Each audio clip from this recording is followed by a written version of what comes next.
untuk berpartisipasi di live talk show pagi ini gitu ya. Topik talk show yang diminta kepada saya sakit gigi berjuta rasanya gitu ya Mas ya. Yeah. Ini sebenarnya bisa diinterpretasikan jadi dua hal gitu. Bisa diartikan menjadi dua hal kalau pendengar data. Yang pertama, nyeri gigi atau rasa sakit itu dialami sedemikian hebatnya ya, saking sakitnya sampai kemudian mengganggu keseharian. Jadi mau makan ngilu, mau minum dingin ngilu, jadi kurang bisa menikmati makan dan minum kita. Sementara di malam hari juga kadang merasakan nyeri yang berdenyut biasanya, sehingga tidur menjadi susah gitu ya. Jadi saking sakitnya berjuta rasanya sehingga sampai mengganggu kualitas hidup kita. Nah, yang kedua sebenarnya bisa juga diartikan seperti ini. Biasanya pasien-pasien itu yang datang ke poli gigi sudah dalam keadaan sakit yang sedemikian rupa sehingga pasien untuk mengatasinya jadi perlu mengeluarkan biaya yang rasanya berjuta-juta gitu. Padahal sebenarnya kalau kita tidak perlu seperti itu sebenarnya kalau kita bisa lebih mengetahui gigi itu seperti apa, kemudian mau melakukan kunjungan berkala ke dokter gigi itu tidak perlu seperti itu karena mayoritas pasien yang datang ke dokter gigi atau pasien yang berkenan dilakukan untuk melakukan perawatan itu masih pasien yang datang itu kasusnya nyerinya udah nggak tertahankan gitu Mas. Iya.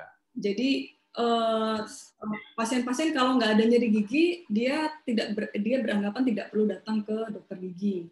Kalau tidak nyeri gigi beranggapan oh tidak perlu dulu dilakukan perawatan gitu. Orang nggak sakit gitu ya. Jadi ditunda sehingga pada saat dia datang dalam keadaan nyeri yang sudah tidak tertahankan untuk mengatasinya biasanya memang pasien jadi mengeluarkan biaya yang berjuta tadi gitu. Nah, tadi kan Mas nanya ya kenapa gigi itu sebenarnya bisa merasakan nyeri gitu. Nah, para pendengar mungkin perlu tahu dulu ada apa sih di dalam gigi itu gitu. Kenapa kok sampai kita itu bisa merasakan nyeri di gigi? Secara sekilas gigi yang banyak para pendengar lihat gitu ya di rongga mulut, mungkin Mas Ibnu tahu juga itu sebenarnya hanya atau masih bagian mahkotanya Mas. Jadi yang putih itu yang Mas lihat itu sebenarnya masih bagian mahkotanya gigi, belum seluruhnya. Nah, kalau gusi kita buka itu ya Mas ya, kita ada ketemu nama tulang rahang. Nah, di dalam tulang itu ada bagian gigi lagi, namanya akar gigi. Iya. Gitu. Jadi gigi itu satu kesatuan itu ada bagian akar dan mahkota, tidak hanya bagian mahkotanya. Nah, di dalam gigi ini sendiri Mas ada 3 komponen utama. Saya boleh jelaskan dulu ya sekilas. 3 komponen utama ini dua lapisan pertama itu merupakan komponen atau lapisan mineral. Sedangkan lapisan yang paling dalam, yang ketiga ini merupakan ruangan. Ruangan ini isinya pembuluh darah dan serabut saraf. Nah, karena ada serabut sarafnya itu Mas tadi, jadi kita bisa merasakan rasa nyeri, sensasi.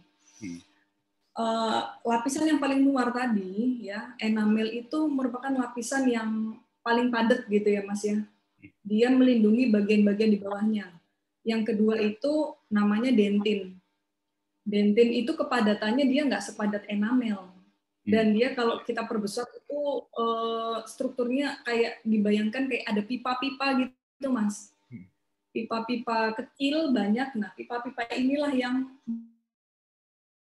menghubungkan antarkan sensasi rangsangan dari luar ke ruangan yang lebih dalam, yang itu ruang pulpa tadi yang ada serabut sarafnya.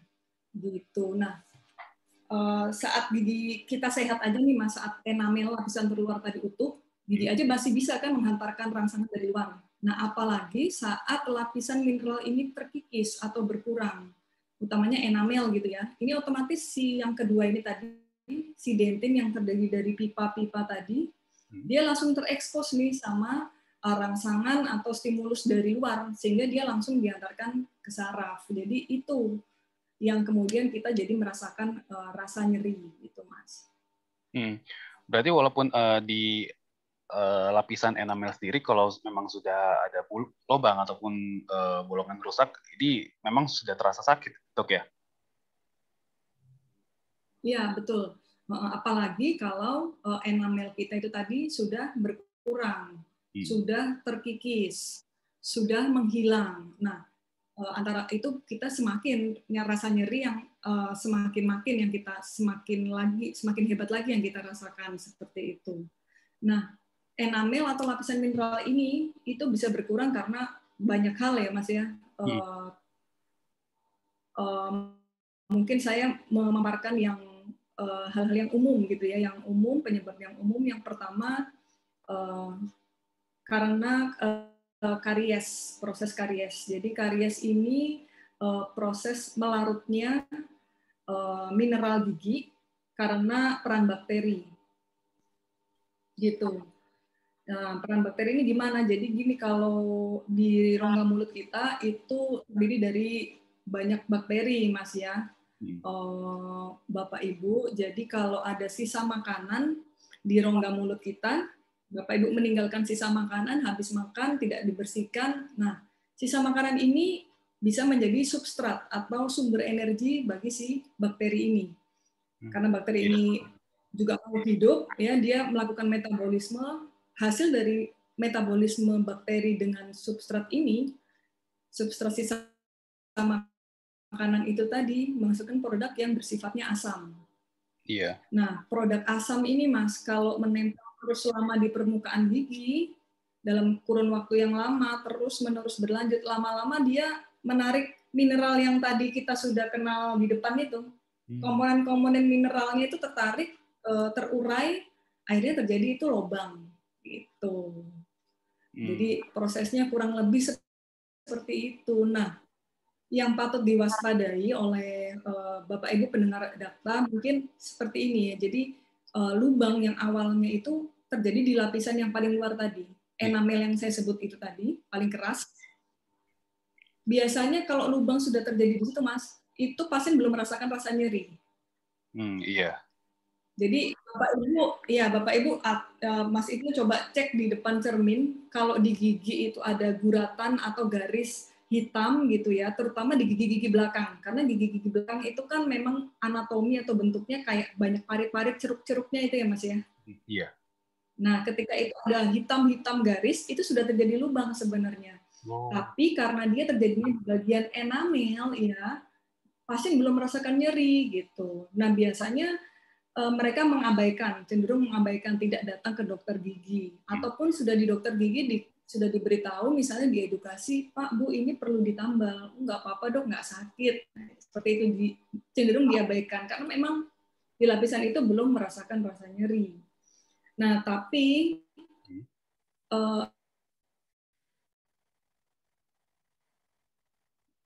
seperti yang jadi ketika dia mencapai ke lapisan yang kedua, maka proses karies itu terjadi akan lebih cepat. Gitu. Ya, jadi seringkali pasien-pasien itu kelihatannya cuma seperti garis atau hitam-hitam di permukaan, tapi kaget begitu dibersihkan, di dalam itu seperti menggua gitu, Mas. Apa ya, ngerong, menggaung. Nah, itu karena lapisan di dalam itu dia kepadatannya lebih kurang. Nah, ketika sudah sampai sini nih, biasanya rasa nyerinya sudah timbul tuh, Mas. Timbulnya jika makan dingin biasanya rasa nyeri. Begitu ya. Kalau makan manis ngilu, itu biasanya dia sudah kena dentin, gitu ya.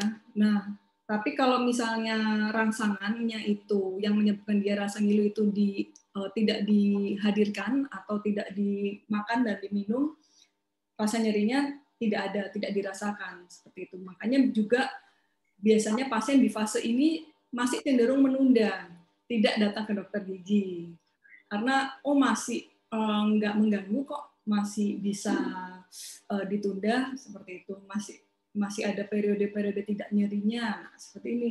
Ini yang saya ingin pendengar Dakta itu lebih aware gitu loh. Justru di periode-periode seperti ini perawatan yang kita perlukan tuh hanya ditambal aja berarti Mas, seperti itu. Jadi yang karies tadi dihilangkan, dibersihkan, ketemu jaringan sehat, lalu kita lakukan penutupan atau penambalan.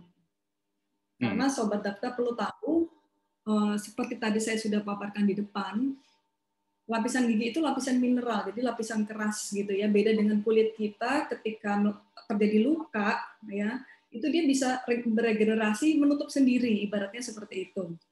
Tapi pada gigi itu tidak bisa terjadi gitu. Jika sudah terjadi lubang itu nggak bisa nutup sendiri gitu Mas ya. Yang ada malah dia semakin dalam, dan semakin dia dalam semakin lebih cepat lagi terjadinya karena kepadatannya lapisannya itu semakin berkurang itu tadi. Nah, ini Mas kalau ditunda terus akhirnya ke dalam lagi dia ketemu lapisan yang ketiga tadi yang saya paparkan di depan, yaitu ruangan yang isinya bukan lagi lapisan keras, bukan lagi lapisan mineral, tapi pembuluh darah dan saraf. Nah, di sini nih biasanya pasien-pasien sudah sangat terganggu. Jadi stimulusnya itu tidak harus ada, tidak harus makan minum dingin, diem-diem aja dia sakit, dan sakitnya biasanya berdenyut, cenut. Nah, itu tanda-tandanya dia sudah terkena di area saraf gigi. Iya, betul. Nah, biasanya kalau sudah terkena saraf gigi ini, kalau kemudian pasien datang, sehingga perawatannya diperlukan perawatan saluran akar atau perawatan saraf gigi seperti itu. Nanti jadi berbeda lagi seperti itu, Mas. Biasanya pasien yang masih menunggu juga banyak minum anti nyeri terus, akhirnya dia lubangnya ini infeksinya bisa ke lapisan lebih dalam lagi. Nah, itu nanti terjadi abses, bengkak, dan sebagainya. Kurang lebih seperti itu perjalanannya, Mas. Nah, kalau misalkan lapisan luar atau lapisan enamel ini sudah mulai berlubang, nah apakah makanan yang terlalu panas dan mungkin terlalu dingin ini dapat menyebabkan kerusakan lebih parah di lubang ataupun di goretan enamel ini, Dok?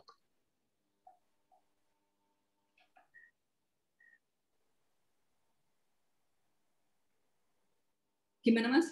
Iya, kalau misalkan rangsang itu apa memperparah gitu ya? Iya, memperparah. Sebenarnya sih tidak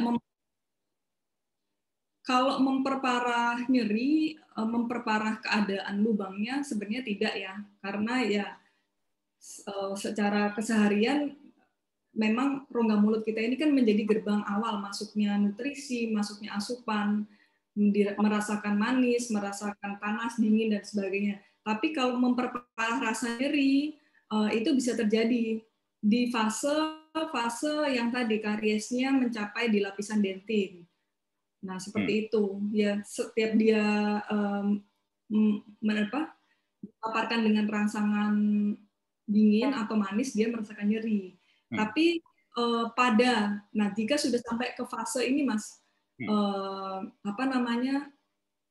kerusakannya di ruang saraf atau bahkan giginya itu sudah mati, nah itu pasien tidak berefek gitu. Jadi mau diberi kadang-kadang nih ya tidak diberi rangsang dingin, minum manis kok nggak sakit dok. Nah itu justru hati-hati, berarti giginya mungkin sudah mati. Nah itu biasanya pasien juga seolah-olah sembuh, jadi dia tidak datang ke rumah sakit, tidak datang ke dokter gigi gitu. Padahal itu terjadi kematian saraf gigi, terjadi kematian gigi. Yang mana itu nanti kalau dibiarkan terus terjadi pembusukan dan infeksinya akan komplikasinya lebih lanjut lagi gitu, Mas. Ya, berarti memang harus dirawat ketika mungkin ada goretan hitam ataupun mungkin harus ada pemeriksaan ke dokter gigi secara berkala, dok ya?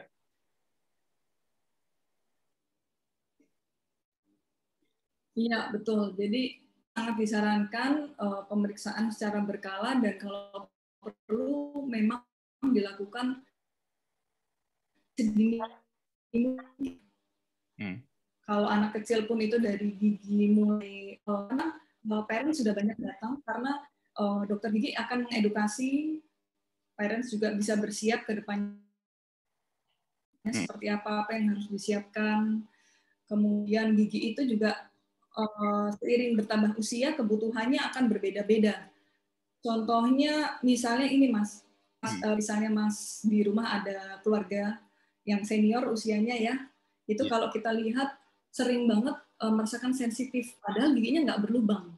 Nah, itu biasanya dia terjadi yang namanya istilah medisnya resesi gusi, atau gusinya itu dia melorot gitu, Mas. Iya. Nah, tadi kan sudah dijelaskan tuh, gigi kan ada bagian mahkota dan bagian akar. Enamel ini hanya ada di bagian mahkota, tapi bagian akarnya tidak dilindungi oleh enamel. Jadi ketika kita seiring bertambahnya usia, memang terjadi tuh yang namanya penurunan gusi, sehingga denti di bagian jadi terbuka, tersingkap. Nah, otomatis itu tadi Mas, dia langsung menghantarkan rasa nyeri ke gigi, itu jadi lebih sensitif. Nah, tapi kondisi ini selain karena aging atau penuaan, bisa juga dipercepat. Di usia-usia kita juga banyak yang mengalami, biasanya bisa karena cara sikat gigi yang salah, gitu ya. Cara sikat gigi yang salah, arahnya salah, kekuatannya salah. Kemudian bisa karena ditumpangin oleh kalkulus atau karang gigi. Nah, itu juga banyak tuh karang gigi ya kasusnya. Jadi karang gigi ini jangan dianggap hanya perkara masalah estetik gitu ya, cuman bau mulut, cuman estetik aja kan dok gitu supaya kalau dibersihin jadi lebih cerah atau sebagainya. Tidak seperti itu. Jadi karang gigi yang biasanya dia tuh di lehernya gigi itu Mas. Ya di bawah mahkota antara perbatasan gigi dengan gusi. Nah, biasanya dia di situ paling banyak. Itu menghasilkan produk-produk yang membuat gusi ini jadi radang, mengalami peradangan, akhirnya dia agak turun gitu. Nah, makanya setelah dibersihkan karang gigi, biasanya pasien melihat kok ada kayak lubang-lubang gitu ya dok di gigi. Ya, itu space atau area yang seharusnya ditutup oleh gusi. Tapi karena dia ditumpangi karang gigi dalam jangka waktu lama, dia jadi melorot. Nah, itu nanti bisa kembali atau ke tempatnya semula nanti dengan observasi oleh dokter gigi.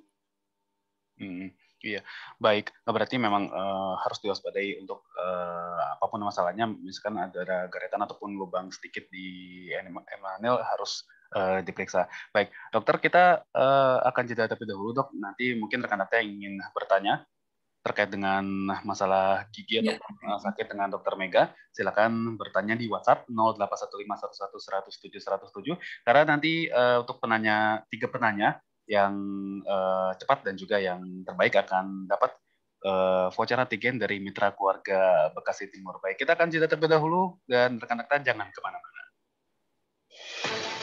Dakta Radio, bijak dan cerdas.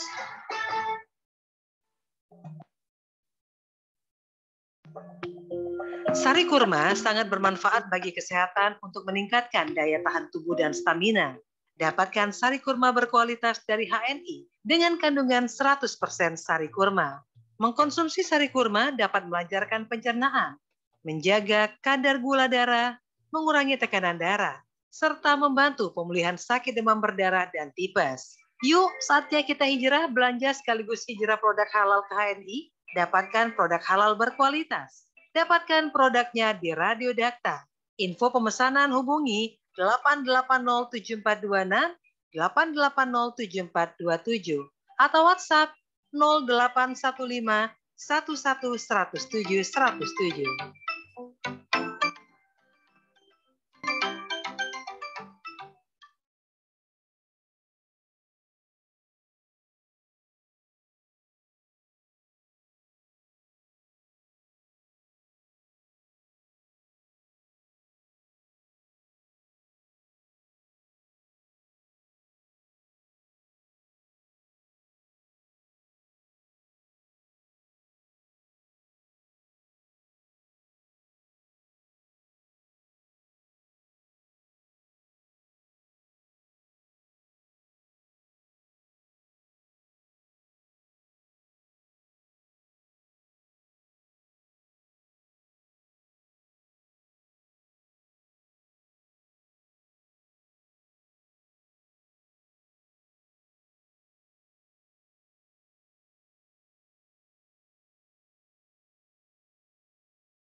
saum, kita tidak, orang lain tahajud, kita tidak, orang lain bersedekah, kita tidak. Padahal kita mampu melakukan. Pasti ada yang menghalangi dari kebaikan ini. Dan yang menghalanginya adalah biasanya maksiat yang kita lakukan. Kalau makin banyak terhalang kita dari amal-amal, sementara orang lain bisa melakukannya, waspadalah hadirin, futur ini akan turun, iman ini akan perlahan-lahan, sampai nanti tak terasa kita akan kehilangan banyak dan berat untuk mengejarnya. Harus selalu mewaspadai kehilangan-kehilangan. Jangan hanya sibuk dengan kehilangan duniawi, karena itu bukan masalah. Tapi kehilangan ladang amal, kehilangan nikmatnya ibadah, kehilangan kehusyuan sholat, kehilangan air mata taubat, kehilangan kegemaran tafakur menyendiri, kehilangan kegemaran untuk bersedekah dengan sekecil apapun yang kita miliki, sebanyak apapun yang Allah beri. Hati-hati kalau sudah kehilangan dalam amal soleh, itu merupakan awal musibah yang besar. Mari kita selalu memeriksa diri, menurun atau meningkat imannya, menurun atau meningkat amal kebaikan, menurun atau meningkat kemaksiatan. Tanpa sering tafakur, biasanya kita tidak bisa menilai diri kita, dan itulah kerugian. Mudah-mudahan kita selalu evaluasi diri dan segera bangkit memperbaiki diri. Dakta Radio, bijak dan cerdas. Kembali lagi dalam talk show Mitra Keluarga Bekasi Timur terkait sakit gigi berjuta rasanya, ketahui cara mengatasinya. Silakan untuk rekan Dakta atau Anda yang ingin bertanya terkait keluhan masalah gigi berlubang atau sakit gigi, bisa ke WhatsApp 081511107107 di WhatsApp, karena nanti 3 penanya yang beruntung akan dapatkan free voucher antigen dari Mitra Keluarga Bekasi Timur. Kita lanjut ke topik terkait dengan sakit gigi. Dokter Mega, kalau sakit gigi ataupun karang gigi ini penyebabnya apa sih, Dok? Sehingga mungkin kadang-kadang orang sampai karang gigi yang menumpuk-numpuk ini.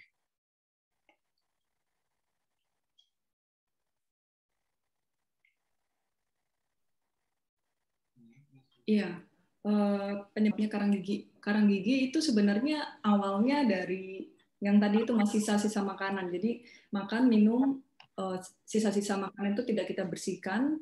Nah, dia terkumpul lama-lama di situ, berakumulasi. Ketika dia sudah di situ, lama mengumpul di situ, dia kemudian menarik lagi sisa makanan lainnya. Kemudian terakumulasi dan lama-kelamaan dia mengeras gitu. Itu menjadi karang gigi. Nah, kita bayangkan saja kalau kita mungkin menaruh makanan atau apa gitu ya di meja makan, kita biarkan 3 hari, kita biarkan 1 minggu, pasti dia kan membusuk gitu ya. Nah, sama halnya, jika ada sisa makanan, kita biarkan terlampau lama di rongga mulut, itu pun ada semacam proses pembusukan seperti itu, Mas. Itu yang kemudian mengakibatkan keradangan di jaringan sekitar yang dia tumpangi. Di gusi, kemudian di dalamnya gusi itu ada tulang penyangga gigi, seperti itu. Jadi gusinya turun, bahkan kalau meluas, tulang giginya pun bisa kemudian turun. Nah, gusi tulang ini adalah jaringan-jaringan yang menyangga atau memegang gigi. Jadi gigi itu bisa berdiri di tempatnya. Kita itu situ di dalamnya itu karena dia berdiri di tulang, kemudian dilapisi oleh gusi. Nah, apabila terjadi kerusakan di jaringan penyangga ini, gigi kemudian lama-lama menjadi goyang. Bisa juga terjadi sampai tanggal seperti itu. Jadi karang gigi ini patut juga diwaspadai. Jadi bukan sekedar menyebabkan bau mulut, tapi akibatnya bisa lebih luas gitu, Mas. Iya. Nah, ini kalau misalkan karang gigi ataupun menyebabkan gigi berlubang yang mungkin sudah lama berlubangnya sampai masuk ke jaringan paling dalam, dan ini apakah akan menghilangkan rasa sakit, atau misalkan yang tadinya sakit gigi yang sangat ekstrim dibiarkan lama-lama jadi kita katakan mati, itu benar, Dok ya? Ya, jadi seperti saya paparkan sebelumnya tadi, ketika kerusakan itu sudah mencapai jaringan pulpa yang isinya serabut saraf dan pembuluh darah, biasanya nyerinya yang berdenyut-denyut, yang kita sampai mengganggu aktivitas sehari-hari lah, Mas, seperti itu. Kemudian, tapi jika hal itu dibiarkan, ya biasanya sih terjadi pasien-pasien yang dia sering mengkonsumsi obat anti nyeri. Jadi dia sakit diberi obat anti nyeri, sakit lagi diberi obat, memang rasa nyerinya berkurang. Jadi obat itu akan bekerja, tapi ketika masa kerjanya habis, nyeri akan dirasakan kembali. Dan itu kalau dilakukan terus-menerus, akhirnya gigi itu akan mencapai kematian itu tadi, Mas. Nah, di fase itu kan pasien yang tadinya merasakan gigi sakit ekstrim, seperti Mas Ibnu katakan, kemudian merasa lega. Nah, di situ pasien biasanya merasa, oh, udah sembuh. Nah, tidak, padahal sebenarnya itu giginya mengarah sudah ke kematian. Jadi tidak lagi merasakan nyeri. Nah, tapi di situ terjadi yang namanya pembusukan gitu ya. Jadi kemudian dia akan menginfeksi jaringan lagi yang lebih dalam. Di situ ada tulang gigi dan sebagainya. Jadi di situ biasanya menimbulkan kerusakan di jaringan penyangga gigi itu tadi, Mas. Bengkak seperti bernanah. Nah, itu kemudian yang biasanya juga tampak, kemudian pasien-pasien suka ada seperti jerawat gitu, Dok, di gusi gitu ya, jerawat tapi tidak di wajah, di gusi gitu. Jadi ada jembalan seperti itu yang suka bengkak, kemudian kempes lagi, keluar nanahnya, kemudian bengkak lagi, kempes lagi. Nah, itu karena itu sembuh, kemudian kambuh lagi, tergantung pada saat kita kondisi lebih turun, dia bengkak lagi. Nah, itu infeksinya sebenarnya itu sudah sampai ke tulang rahang. Itu malah justru bahaya gitu, harus segera diatasi. Iya. Nah, kalau misalkan gigi sudah berlubang, tapi ditambal dengan gigi palsu, karena mungkin beberapa orang giginya berlubang ketika lagi sakit-sakitnya, justru ditambal dengan gigi palsu. Ini apakah baik atau cara sebaiknya gimana, Dok? Ditambal dengan gigi palsu, maksudnya ditumpangi gigi palsu gitu ya? Ya, ditumpangi gigi palsu, karena saya juga kayak gitu, gigi berlubang, geraham berlubang, tapi ditambal dengan gigi palsu. Ini, Dok. Oke. Kalau gigi berlubang, sepanjang dia memang masih bisa dipertahankan, biasanya kita lakukan penambalan gitu ya. Dan terutama jika belum kerusakannya masih di lapisan mineral gigi tadi yang disebutkan di enamel, di dentin. Tapi jika sudah sampai ke ruangan yang isinya saraf, maka perawatannya menjadi berbeda, tidak bisa sekedar ditambal. Jadi saraf yang terinfeksi itu harus kita angkat, Mas, namanya perawatan endodontik atau perawatan saluran akar. Nanti kita bersihkan, kemudian kita tambal sampai ke ruangan sarafnya, itu baru sampai keluarnya. Nah, tapi pada kondisi gigi-gigi yang memang sudah tidak layak untuk dipertahankan, itu biasanya dilakukan pencabutan, seperti itu. Oh ya, balik lagi ke tambal tadi. Nah, untuk bahan tambal ini sebenarnya kita sekarang menggunakan teknologi bahan adesif gitu ya, jadi bahannya dilekatkan di gigi itu. Ya, kemudian biasanya dikeraskan dengan sinar atau secara kimiawi seperti itu. Juga yang tambalan logam sekarang sudah banyak ditinggalkan. Nah, kalau gigi tiruan itu idealnya dia tidak menumpang untuk menambal gigi ya, tapi di area-area yang sudah kehilangan gigi. Jadi di area-area yang sudah kehilangan gigi karena pencabutan atau tanggal dini, nah itu kita gantikan dengan gigi tiruan seperti itu. Jadi kalau jaringan gigi dia sebaiknya jangan ditumpangi oleh gigi tiruan gitu. Jadi ada restorasi yang lebih sesuai dengan indikasi, itu nanti bisa dikonsultasikan ke dokter giginya. Artinya kita perlu melihat secara klinis kondisi giginya seperti apa, keperluannya seperti apa, apakah untuk mengembalikan struktur yang hilang itu perlu pemasangan pasak, mungkin perlu pemasangan crown atau mahkota. Nah, itu perlu dilihat secara klinis. Berarti kalau misalnya gigi berlubang memang harusnya ditambal, bukan dipasangkan gigi palsu, karena kalau saya ini menggunakan gigi palsu yang bahannya besi ini, Dok.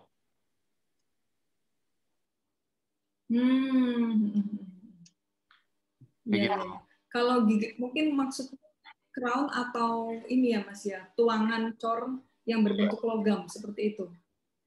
Iya. Ya itu juga merupakan satu restorasi untuk mengganti lapisan gigi yang hilang. Bisa juga. Iya. Nah ini disebutnya inlay atau ya. Baik. Nah ini kalau tadi untuk gigi palsu tadi berarti dilihat dulu ya. Tapi untuk pemasangan crown ataupun pasak ini memang sebaiknya tidak dilakukan, dok ya?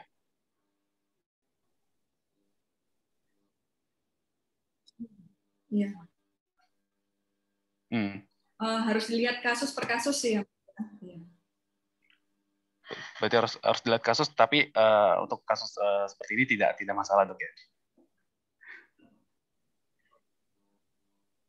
Iya, jadi kalau hanya yang dikatakan tadi, jika dia menggantikan lapisan gigi yang berlubang, ya, tapi kita menyebutnya bukan gigi palsu ya atau gigi tiruan, yaitu merupakan suatu struktur tambalan, ya struktur tambalan logam atau mahkota atau crown. Yang struktur tambalan logam tadi bisa berupa inlay atau onlay, istilah dokter gigi menyebutnya, atau tambalan yang disinar.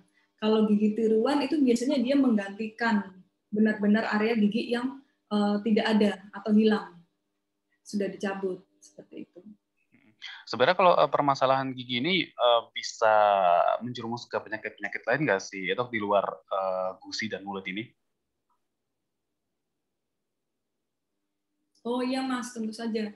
Jadi kalau rongga mulut ya, rongga mulut kita itu merupakan gerbang utama masuknya asupan makanan, minuman, semua masuk dari rongga mulut, kemudian dia ke pencernaan dan lain sebagainya. Jadi bakteri yang ada di rongga mulut kita, kemudian bakteri yang kemudian menyebabkan infeksi di gigi, di ruangan saraf yang ada pembuluh darahnya itu tadi, itu terhubung dan bisa mengikuti aliran darah ke organ tubuh yang lain.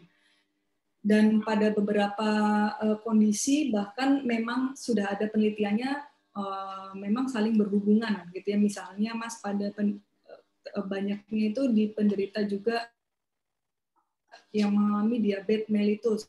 Nah itu kondisinya sudah ada penelitian dengan keradangan buah dan memperberat. Nah, jadi biasanya pada penderita diabetes kita lebih lagi memperhatikan pembersihan karang giginya, gigi-gigi berlubangnya, seperti itu. Diusahakan dihindari sebisa mungkin dari terjadinya lubang, karang gigi, keradangan, infeksi di rongga mulut. Iya, baik. Dokter Mega, kita jeda terlebih dahulu dan mungkin rekan dokter yang ingin bertanya juga silakan ke WhatsApp 081511071007 karena ada 3 pemenang yang akan dapat free voucher antigen dari Mitra Keluarga Bekasi Timur. Silakan bertanya di WhatsApp 08151110071007. Kita akan jeda terlebih dahulu, jangan kemana-mana. Dakta Radio, bijak dan cerdas. Umi, habis gerakan akikah ya? Iya, Bi. Tapi lagi pandemi seperti ini. Umi takut bikin acara akikah. Apalagi ngumpulin banyak orang di rumah. Tenang, Umi. Akikah tidak peduli aja. Harganya terjangkau. Dan daging akikah yang sudah dimasak langsung didistribusikan ke yang berhak. Jadi nggak perlu ngumpulin banyak orang di rumah. Insya Allah sah. Sekalian, Abi juga mau akikah buat Abi sendiri. Wah, bener tuh, Bi. Percayakan pilihan akikah Anda melalui Dakta Peduli. Hewan akikah akan disebar matang ke wilayah masyarakat kurang mampu. Tersedia hewan domba tipe A dengan harga Rp1.250.000 per ekor. Domba tipe B Rp1.750.000 per ekor. Mari tunaikan akikah Anda melalui Dakta Peduli. Pelaksanaan penyembelihan sesuai syariat Islam. Rekan juga akan mendapatkan dokumentasi, sertifikat akikah, dan pendistribusian. Pembayaran bisa melalui transfer ke rekening Bank Syariah Indonesia dengan nomor rekening 70635-892 atas nama Dakta Peduli. Untuk informasi, hubungi 021 880 7426 atau 880 7427 melalui WA 0815 11 107 107. Akikah Berbagi, kerjasama Dakta Peduli dengan Agro Surya.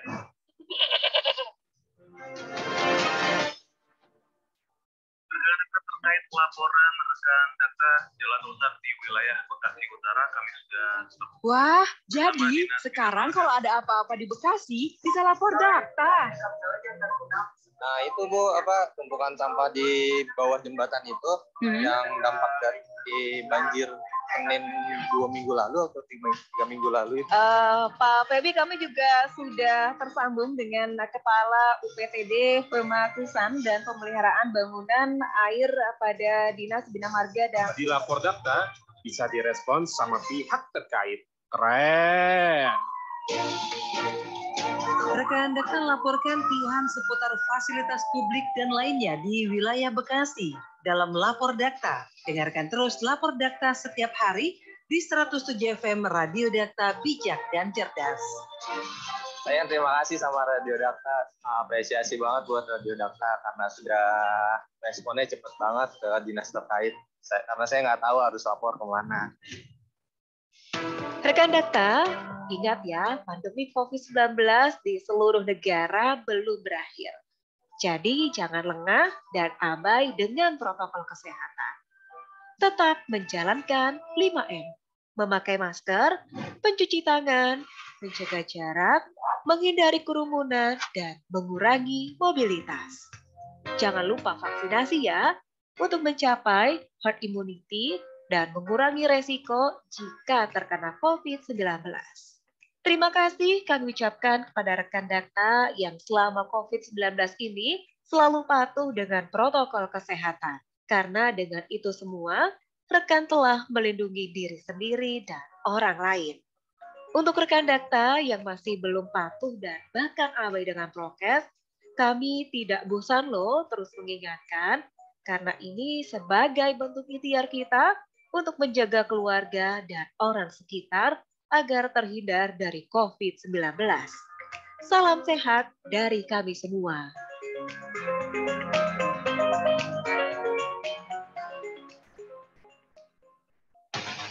Dakta Radio, bijak dan cerdas. Kembali lagi dalam talk show bersama Mitra Keluarga Bekasi Timur. Sakit gigi berjuta rasanya, ketahui cara mengatasinya. Silakan bertanya di WhatsApp 081511100707 atau bisa mention Twitter dan juga Instagram di @radiodakta. Dokter Mega, ini ada yang bertanya juga, Bu Siti Tambun. Dia menanyakan, gigi saya yang atas kanan sudah ompong. Waktu itu dokter menyarankan untuk pakai gigi palsu. Yang ditanyakan Bu Siti ini, apa efeknya jika saya tidak mengikuti saran dokter? Karena Bu Siti ini usianya 51 tahun. Gimana dokter?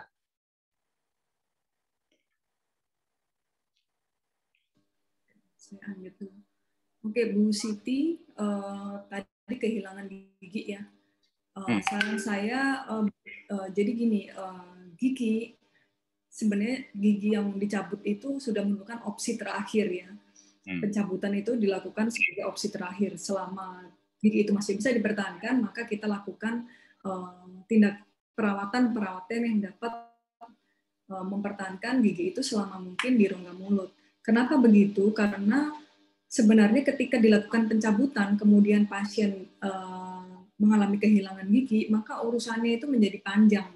Tidak hanya sekedar sembuh dari masa sakit, tidak hanya sekedar bersih dari sisa akar, tapi urusannya menjadi panjangnya seperti ini. Jadi gigi itu kita menyebutnya oklusi gitu ya, jadi ada kunciannya. Jadi ketika dia mengalami kehilangan gigi di salah satu, misalnya ini katakan ada 3 gigi, salah satu ini tengah-tengahnya hilang, maka gigi lain itu akan condong bergerak ke arah daerah yang hilang itu, Mas. Jadi bisa dibayangkan. Ya, jadi daerahnya aslinya, space-nya atau ruangannya untuk satu gigi itu kemudian menjadi sempit. Nah, itu. Jadi giginya menjadi condong atau bergerak ke arah gigi daerah yang tidak digantikan oleh gigi tiruan. Nah, apakah jadi kelihatannya jelek gitu aja, Dok. Tidak. Jadi gigi yang bergerak itu otomatis kita bayangkan, Bu, ya. Gigi itu kan dengan gigi tetangganya, dengan gigi kanan kirinya dia punya kontak. Ada istilahnya kayak kontak point gitu, ada area yang berkontak. Nah, ketika kontak point atau area yang berkontak itu berubah, titik kontaknya itu loh Mas berubah karena salah satu gigi bergerak atau condong, maka areanya pun menjadi berubah, aslinya jadi terbuka. Akibatnya apa? Makanan itu yang sisa makanan atau yang masuk ke ruang ya. Nah, jadi terjebak di area yang kontaknya dengan tetangga itu jadi nggak benar karena pergerakan gigi, pergeseran gigi itu. Nah, kalau makanan yang terjebak dalam jangka waktu lama nih, dia akan mengiritasi gusi. Biasanya pasien-pasien sakit nih, Dok, gusinya. Setelah dilihat, oh ternyata cuma makanan terselip tapi besar gitu ya. Nah, itu setelah diambil lega. Nah, kalau dia lama-kelamaan di situ juga bisa menyebabkan karies tadi itu, Mas. Karena kan dia menempel terus di situ, menghasilkan asam, kemudian menghancurkan permukaan gigi itu tadi kan. Jadi dia bisa menyebabkan karies, menyebabkan peradangan pada gusi, sisa makanan yang di situ. Karena sebenarnya Tuhan itu sudah menciptakan kontak point, kontak area yang sedemikian itu supaya ada self cleansing. Jadi makanan tuh memang bisa masuk tapi mudah lagi keluar. Tapi tidak demikian ketika kontaknya itu sudah berubah seperti itu. Itu tadi yang gigi bertetangga ya, Bu ya. Kemudian kalau misalkan kehilangan gigi atas tadi ya, Bu Siti bilang ya. Nah, gigi bawah ini ketika dia tidak ada antagonisnya, maksudnya ketika tidak ada lawannya, gigi lawannya di atas, itu gigi bawah ini bisa muncul perlahan-lahan ke atas gitu, Mas. Karena tidak ada yang menahan. Jadi gigi bawahnya Bu Siti itu nanti bisa lebih tinggi daripada tetangganya tadi. Nah, itu makanya biasanya pasien merasakan gigi saya kok lama-lama jadi panjang gitu ya. Lama-lama lagi jadi goyang gitu. Padahal nggak ada musiknya kayak gitu. Nah, itu karena itu, Mas. Nah, gigi yang lebih tinggi dari tetangganya tadi yaitu mengakibatkan itu tadi. Kontak areanya dia jadi nggak benar. Itu satu. Yang kedua, seperti sudah dipaparkan di awal tadi, bagian gigi itu tidak cuma mahkota saja, Bu Siti ya, ada akarnya. Yang mana bagian akarnya tadi itu tidak dilindungi oleh enamel, lapisan mineral yang kuat. Akibatnya apa? Dia langsung dentin, dia langsung lebih sensitif. Nah, jadi pada pasien-pasien itu yang giginya mengalami modot, ekstrusi gitu ya, akarnya menjadi tersingkap. Akhirnya dia menjadi lebih sensitif. Jadi pasien-pasien bisa mengeluh gigi saya jadi sensitif berat, padahal nggak lubang. Tapi karena akarnya tersingkap itu tadi, Mas. Sebaliknya juga kalau yang kehilangan gigi bawahnya, atasnya ini pun bisa modot gitu ya, turun. Iya. Akhirnya kontak areanya, kontak poinnya berubah, lalu akar giginya terbuka, lebih sensitif. Jadi seperti itu. Jadi saya sarankan dilakukan penggantian gigi yang hilang untuk Bu Siti gitu ya. Nah, nanti seperti apa tepatnya bisa datang langsung ke dokter gigi untuk dilihat kebutuhan penggantiannya seperti apa yang baiknya untuk kasus gigi Bu Siti. Dan ini juga ada mungkin satu pertanyaan lagi menjelang akhir, dokter. Ini mau tanya, ada gigi bolong atau berlubang dan cenut-cenut, bisakah langsung ditambal? Ini dari Parian di Klender. Dokter Mika. Ya, jadi gigi yang sudah cenut-cenut, berdenyut, itu biasanya mungkin saya menginterpretasikan maksudnya dia sudah diam-diam aja nyeri gitu ya, jadi nggak perlu minum manis, nggak perlu makan dingin nyeri. Itu kita menyebutnya nyeri spontan gitu. Jadi tidak perlu ada stimulus lagi berupa makanan dingin, minum makanan manis gitu ya, tapi pasien bisa merasakan nyeri. Biasanya kalau nyerinya sudah bersifat spontan seperti itu, kerusakannya itu dia sudah mencapai area ruang pulpa atau ruang saraf gigi. Biasanya Mas solusinya tidak bisa langsung ditambal gitu ya. Jadi solusinya bukan lagi hanya sekedar penambalan karena kerusakannya dia bukan hanya sekedar di lapisan mineral tadi. Jadi di situ infeksinya atau keradangannya sudah mengenai jaringan saraf. Untuk itu perawatannya perlu perawatan saluran akar atau endodontik. Biasanya dilakukan oleh sebaiknya dokter gigi spesialis konservasi gigi. Jadi nanti dilakukan pembersihan di ruangan pulpa tadi, serabut sarafnya yang terinfeksi semuanya diambil. Setelah ruangannya bersih, nanti diisi atau ditambal akar dulu, baru mahkotanya kemudian kita perbaiki, ditambal atau diberi mahkota. Atau jika perlu pasak, penguat juga bisa diberikan. Tergantung kasus per kasus. Kira-kira seperti itu. Tapi yang jelas tidak bisa langsung ditambal. Ya, kalau sudah nyeri spontan itu wajib dilakukan jika gigi jaringan sehatnya masih cukup, layak dipertahankan, maka perawatannya adalah perawatan saluran akar. Ya, baik. Terima kasih Dr. Mega. Mungkin dari Mbak Harti terkait dengan jadwal Dr. Mega di Mitra Keluarga Bekasi Timur. Mbak Harti, silakan. Baik, terima kasih Pak Ibnu. Untuk rekan Dakta atau sahabat Mika yang ingin berkonsultasi lebih lanjut dengan Dr. Mega Kusala Dewi, jadwal prakteknya yaitu di hari Senin dan Kamis pukul 16 sampai 20, kemudian di hari Minggu pukul 10 sampai 13 tiap minggu kelima. Untuk di Mitra Keluarga Bekasi Timur sendiri, kami ada beberapa promo nih rekan Dakta dan sahabat Mika, yaitu untuk promo yang pertama ada paket Hari Pendengaran Nasional berlaku tanggal 7 sampai 10 Maret 2022, yaitu ear toilet paket A seharga 255.000. Kemudian untuk ear toilet paket B itu seharga 391.000. Paket yang kedua yaitu paket Hari Ginjal Sedunia. Untuk berlakunya yaitu tanggal 1 sampai 31 Maret 2022, paket ginjal sehat bronze itu seharga 275.000. Kemudian untuk paket ginjal sehat silver seharga 575.000 dan paket ginjal sehat gold itu seharga 1.155.000. Paket selanjutnya yaitu ada Hari Tuberkulosis Sedunia. Itu ada paket ronsen torak kami seharga 225.000, CT scan torak dan kontras seharga 2.205.000 dan CT scan torak dengan kontras seharga 3.495.000. Untuk paket yang terakhir kami ada pemeriksaan paket angiografi yaitu paket kateterisasi seharga 10 juta rupiah dan paket kateterisasi plus pemasangan ring jantung seharga mulai dari 50 juta rupiah. Untuk informasi lebih lanjut, rekan Dakta dan sahabat Mitra bisa menghubungi di 0811 9628 281. Saya ulang di 0811 9628 281. Begitu rekan Dakta dan sahabat Mitra, saya kembalikan ke Pak Ibnu. Silakan Pak. Baik, terima kasih Mbak Harti dari Mitra Keluarga Bekasi Timur. Mungkin Dr. Mega terakhir apa yang harus dilakukan mungkin menjaga kesehatan mulut, dokter?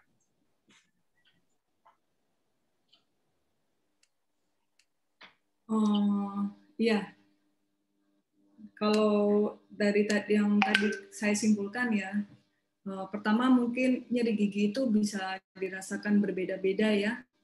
Ada yang nyeri spontan, ada yang timbul setelah makan atau minum manis dan sebagainya. Itu akan berbeda pula cara mengatasinya gitu. Jadi jangan melakukan self diagnosis, temukan dengan tepat penyebabnya, datang ke dokter gigi supaya diassess dengan tepat gitu ya. Kemudian yang kedua, jangan delay untuk datang ke dokter gigi, jangan menunda karena semakin menunda maka akan meningkatkan keparahan dari penyakit Bapak Ibu itu sendiri gitu ya, nanti akan semakin parah dan penanganannya akan semakin kompleks. Dan yang ketiga, seiring dengan bertambahnya usia, kebutuhan untuk kesehatan gigi itu akan berubah-ubah gitu ya. Jadi apa yang setiap tahap itu akan ada perbedaan. Jadi perlu untuk stay in touch dengan dokter gigi Anda gitu ya. Jadi yang dari dini, kemudian dewasa hingga usia senior. Itu penting untuk selalu ke dokter, melakukan kunjungan ke dokter gigi. Itu sih kalau dari saya. Baik, terima kasih Dr. Mega atas waktunya. Semoga informasi ini menjadi bermanfaat kita semua dan juga Mbak Harti. Terima kasih dari Mitra Keluarga Bekasi Timur. Sukses untuk Mbak Harti dan juga Dr. Mega. Semoga terima kasih Pak. Assalamualaikum warahmatullahi wabarakatuh. Waalaikumsalam warahmatullahi wabarakatuh. Salam sehat selalu. Saya tahu. Dan informasi tadi sekaligus menutup jumpa kita dalam Doc Informasi Dakta Pagi. Mudah-mudahan apa yang kami sajikan bermanfaat bagi kita semua. Saya Ibnu Jabar dan Bagus Kuncoro pamit undur diri dari ruang dengar Anda. Dakta Radio bijak berinformasi, cerdas berinteraksi. Wassalamualaikum warahmatullahi wabarakatuh. Dakta Radio bijak dan cerdas. HP tuh yang Makasih, Mbak. mahal, Mbak. Biasanya. Terima kasih Dokter Mega, Pak Ibnu, terima kasih. Terus kemarin tetangga juga ngeluh. Katanya beberapa